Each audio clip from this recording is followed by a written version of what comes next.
الشيطان الرجيم أعوذ بالله من بسم الله الرحمن الرحيم واذكر في الكتاب موسى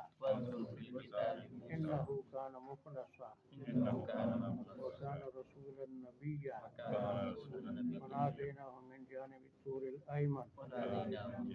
وقربناه نجيا ووهبنا له من رحمتنا أخاه هارون نبيا. شروع میں حضرت زکریا اور یحییٰ کا ذکر، پھر عیسیٰ علیہ السلام اس کی والدہ کا، پھر تیسرے رکوع میں ابراہیم علیہ السلام کا ذکر اور ان کے بیٹوں کی نام بھی آئے تھے، بیٹے پوتے کے، اور اب موسیٰ علیہ السلام کا۔ اس رکوع میں چھوٹے چھوٹے مختصر واقعات ہیں موسیٰ علیہ السلام کا اور اسماعیل علیہ السلام کا اور ادریس علیہ السلام، 3 نبیوں کا ذکر، پھر ان کے حوالے سے، اور ویسے نام آدم کا بھی ہے، نوح کا بھی ہے علیہ السلام، ان کے حالات تھوڑے سے، اور جیسے وہ شروع والے دو رکوع اہل کتاب کی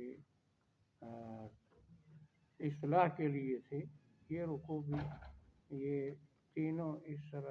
دو اسرائیلی نبی ہیں اور ایک ادریس پہلے کے ہیں۔ وَاذْكُرْ فِي الْكِتَابِ مُوسَىٰ،